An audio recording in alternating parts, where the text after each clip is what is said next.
Ano Bíblico, o estudo diário da Palavra de Deus com o pastor Carlos Oliveira.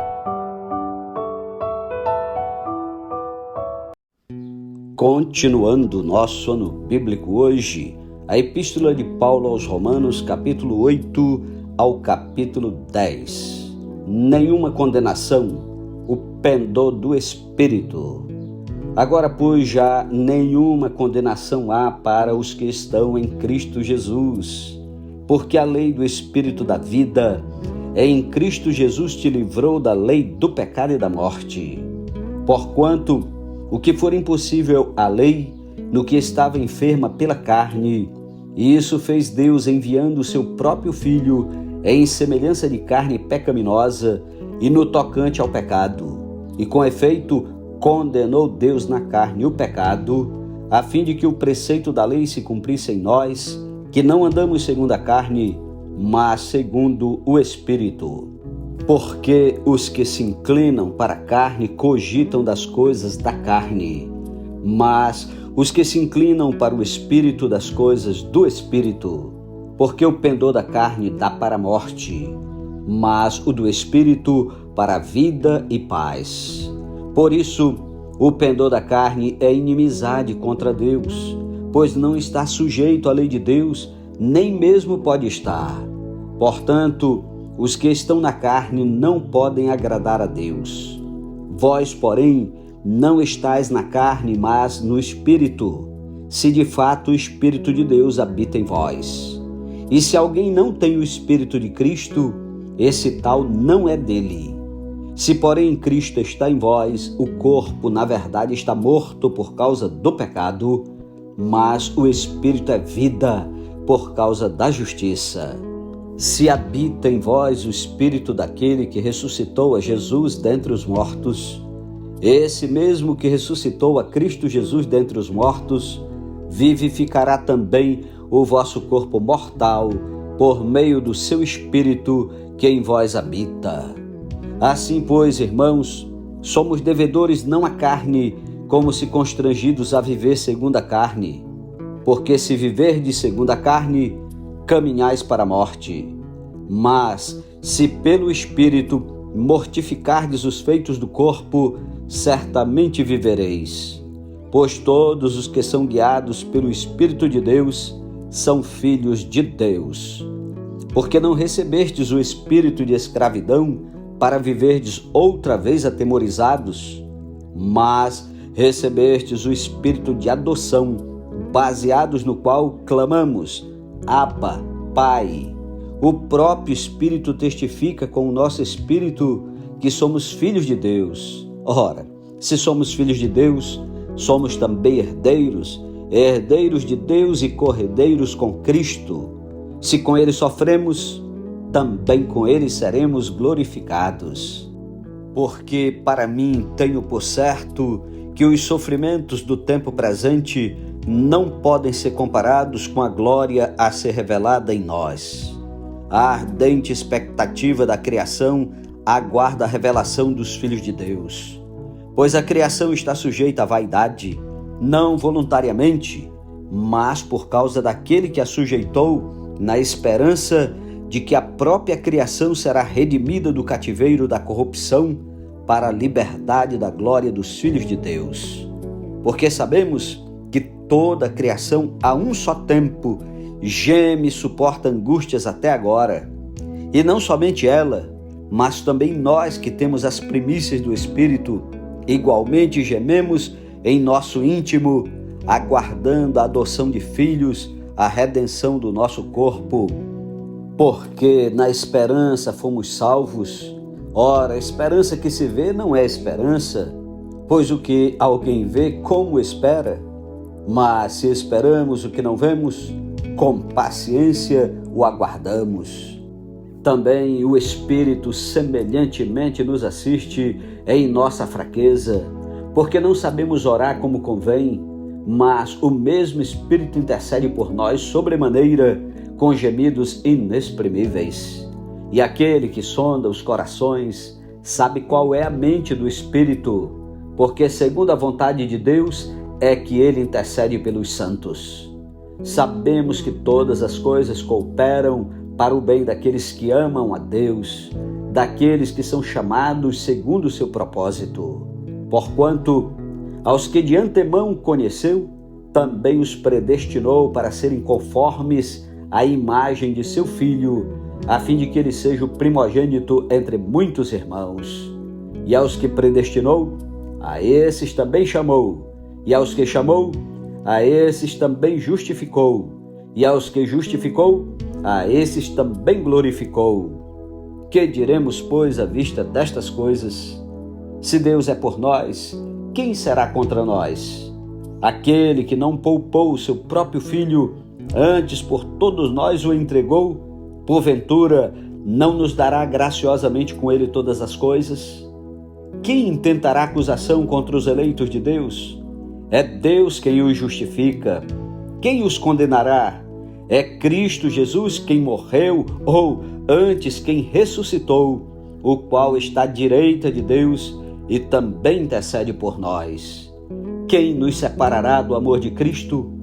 Será tribulação, ou angústia, ou perseguição, ou fome, ou nudez, ou perigo, ou espada?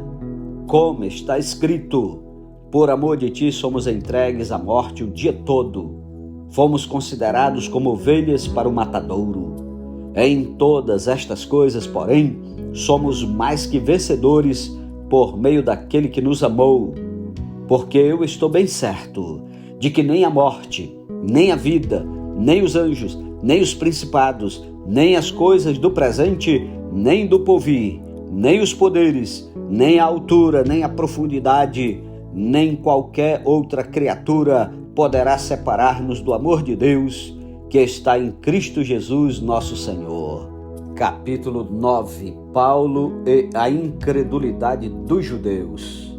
Digo a verdade em Cristo, não minto, testemunhando comigo no Espírito Santo a minha própria consciência. Tenho grande tristeza e incessante dor no coração, porque eu mesmo desejaria ser anátema, separado de Cristo por amor de meus irmãos, meus compatriotas segundo a carne. São israelitas, pertence-lhes a adoção e também a glória, as alianças, a legislação, o culto e as promessas. Deles são os patriarcas e também deles descende o Cristo segundo a carne, o qual é sobre todos Deus bendito para todo sempre. Amém. E não pensemos que a palavra de Deus haja falhado, porque nem todos os de Israel são de fato israelitas, nem por serem descendentes de Abraão são todos seus filhos, mas em Isaque será chamada tua descendência. Isto é, estes filhos de Deus não são propriamente os da carne, mas devem ser considerados como descendência os filhos da promessa. Porque a palavra da promessa é esta: por esse tempo virei, e Sara terá um filho. E não ela somente, mas também Rebeca, ao conceber de um só, Isaque nosso pai. E ainda não eram os gêmeos nascidos, nem tinham praticado o bem ou o mal, para que o propósito de Deus quanto à eleição prevalecesse, não por obras, mas por aquele que chama. Já fora dito a ela: o mais velho será servo do mais moço. Como está escrito: amei Jacó, porém me aborreci de Esaú. Que diremos, pois? A injustiça da parte de Deus? De modo nenhum. Pois ele diz a Moisés: terei misericórdia de quem me aprouver ter misericórdia, e compadecer-me-ei de quem me aprouver ter compaixão. Assim, pois, não depende de quem quer ou de quem corre, mas de usar Deus a sua misericórdia. Porque a Escritura diz a Faraó: para isto mesmo te levantei, para mostrar em ti o meu poder e para que o meu nome seja anunciado por toda a terra. Logo tem ele misericórdia de quem quer e também endurece a quem lhe apraz. A soberania de Deus. Tu, porém, me dirás: de que se queixa ele ainda? Pois quem jamais resistiu à sua vontade? Quem és tu, ó homem, para discutires com Deus? Porventura pode o objeto perguntar a quem o fez: por que me fizeste assim? Ou não tem o oleiro direito sobre a massa para do mesmo barro fazer um vaso para a honra e outro para a desonra?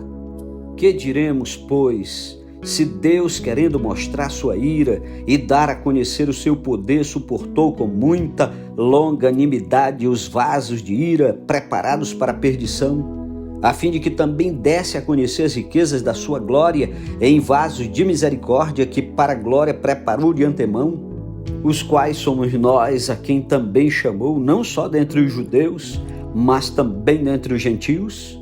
Assim como também diz em Oséias: chamarei povo meu ao que não era meu povo, e amada a que não era amada. E no lugar em que se lhes disse: vós não sois meu povo, ali mesmo serão chamados filhos do Deus vivo. Mas relativamente a Israel, dele clama Isaías: ainda que o número dos filhos de Israel seja como a areia do mar, o remanescente é que será salvo. Porque o Senhor cumprirá a sua palavra sobre a terra cabalmente e em breve. Como Isaías já disse: se o Senhor dos exércitos não nos tivesse deixado descendência, ter-nos íamos tornado como Sodoma e semelhantes a Gomorra. Que diremos, pois? Que os gentios que não buscavam a justificação vieram a alcançá-la, todavia a que decorre da fé. E Israel, que buscava a lei de justiça, não chegou a atingir essa lei. Por quê? Porque não decorreu da fé, e sim como que das obras. Tropeçaram na pedra de tropeço, como está escrito: eis que põe em Sião uma pedra de tropeço e rocha de escândalo, e aquele que nela crê não será confundido. Capítulo 10. Irmãos, a boa vontade do meu coração e a minha súplica a Deus a favor deles são para que sejam salvos. Porque lhes dou testemunho de que eles têm zelo por Deus, porém não com entendimento. Porquanto, desconhecendo a justiça de Deus e procurando estabelecer a sua própria, não se sujeitaram a que vem de Deus. Porque o fim da lei é Cristo, para a justiça de todo aquele que crê. Ora, Moisés escreveu que o homem que praticar a justiça decorrente da lei viverá por ela. Mas a justiça decorrente da fé, assim diz: não perguntes em teu coração: quem subirá ao céu? Isto é, para trazer do alto a Cristo, ou quem descerá ao abismo? Isto é, para levantar Cristo dentre os mortos. Porém, que se diz? A palavra está perto de ti, na tua boca e no teu coração. Isto é, a palavra da fé que pregamos. Se com a tua boca confessares Jesus como Senhor, e em teu coração creres que Deus o ressuscitou dentre os mortos, serás salvo. Porque com o coração se crê para a justiça, e com a boca se confessa a respeito da salvação. Porquanto a Escritura diz: todo aquele que nele crê não será confundido. Pois não há distinção entre judeu e grego, uma vez que o mesmo é o Senhor de todos, rico para com todos os que o invocam. Porque todo aquele que invocar o nome do Senhor será salvo. Como, porém, invocarão aquele em quem não creram? E como crerão naquele de quem nada ouviram? E como ouvirão se não há quem pregue? E como pregarão se não forem enviados? Como está escrito: quão formosos são os pés dos que anunciam coisas boas. Mas nem todos obedeceram ao Evangelho, pois Isaías diz: Senhor, quem acreditou na nossa pregação? E assim a fé vem pela pregação, e a pregação pela palavra de Cristo. Mas pergunto: porventura não ouviram? Sim, por certo. Por toda a terra se fez ouvir a sua voz, e as suas palavras até os confins do mundo. Pergunto mais: porventura não terá chegado isso ao conhecimento de Israel? Moisés já dizia: eu vos porei em ciúmes com um povo que não é nação, com gente insensata eu vos provocarei a ira. E Isaías a mais se atreve e diz: fui achado pelos que não me procuravam, Revelei-me aos que não perguntavam por mim. Quanto a Israel, porém, diz: todo dia estendi as mãos a um povo rebelde e contradizente. Amém. Louvado seja Deus pela sua santa palavra. Tire tempo para orar e meditar. Que o Senhor Deus te abençoe e te guarde. E lembre-se, nem só de pão viverá o homem, mas de toda palavra que procede da boca de Deus. Um ótimo sábado para você. Que Deus o abençoe e até amanhã em nome de Jesus. Amém.